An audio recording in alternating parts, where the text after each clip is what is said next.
ஸ்ரீ அபிராமி கல்வி நிறுவனத்தின் 12வது பட்டமளிப்பு விழா வெகு விமர்சையாக நடைபெற்றது. கோவை ஸ்ரீ அபிராமி கல்வி நிறுவனத்தின் 12வது பட்டமளிப்பு விழா ஈச்சனாரி பகுதியில் உள்ள தனியார் மண்டப அரங்கில் நடைபெற்றது. ஸ்ரீ அபிராமி மருத்துவமனை மற்றும் கல்வி நிறுவனத்தின் தலைவர் டாக்டர் பெரியசாமி தலைமையில் நடைபெற்ற விழாவில் இயக்குநர் டாக்டர் குந்தவி தேவி குத்துவிளக்கு ஏற்றி விழாவை துவக்கி வைத்தார்.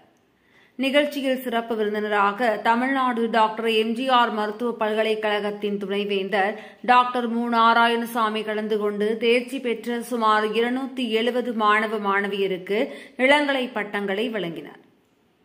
தொடர்ந்து விழாவில் சிறப்புரையாற்றிய அவர் நவீன தொழில்நுட்பங்களை தெரிந்து கொள்வதில் மாணவர்கள் ஆர்வம் காட்ட வேண்டும் என்று கூறிய அவர் மருத்துவத் துறையில் தற்போது வேலைவாய்ப்புகள் அதிகரித்துள்ளதால் மாணவர்கள் வாய்ப்புகளை பயன்படுத்திக் கொள்ள வேண்டும் என தெரிவித்தார். முன்னதாக விழாவில் கௌரவ அழைப்பாளராக பேராசிரியர், எழுத்தாளர், தன்னம்பிக்கை பேச்சாளருமான முனைவர் பர்வீன் சுல்தானா மாணவ மாணவிகளிடையே உரையாடினார். அப்போது பேசிய அவர் மாணவர்கள் கற்கும் கல்வி சமூகத்திற்கு பயனுள்ளதாக அடுத்த தலைமுறைக்கு விதையாக இருக்க வேண்டும் என கேட்டுக் கொண்ட அவர் மருத்துவத்தில் மிக முக்கிய சேவை பணிகள் தொடர்பான துறைகளை தேர்வு செய்து பட்டம் பெற்ற மாணவர்களுக்கு தமது வாழ்த்துக்களை தெரிவிப்பதாக கூறினார். விழாவில் செவிலியர், மருந்தாளுநர், துணை மருத்துவ அறிவியல் மற்றும் பிசியோதெரபி பாடங்களில் தேர்ச்சி பெற்ற 270 மாணவர்களுக்கு பட்டமளிக்கப்பட்டது.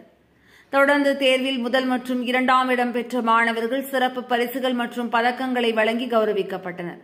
விழாவில் ஸ்ரீ அபிராமி மருத்துவமனை மற்றும் கல்வி குழுமங்களின் இயக்குநர்கள் டாக்டர் பாலமுருகன், செந்தில்குமார் மற்றும் மருத்துவர்கள் உமாதேவி, சுசரிதா, டாக்டர் அரவிந்த் பாபு, ஜெயபாரதி, ரேணுகா, ஜீவானந்தம், நரேஷ் பாபு, குகன், பேராசிரியர் மணிமேகலை உள்பட துறை தலைவர்கள், பேராசிரியர்கள், மாணவ மாணவிகள், பெற்றோர்கள், அலுவலக பணியாளர்கள் உள்பட பலர் கலந்து கொண்டனர்.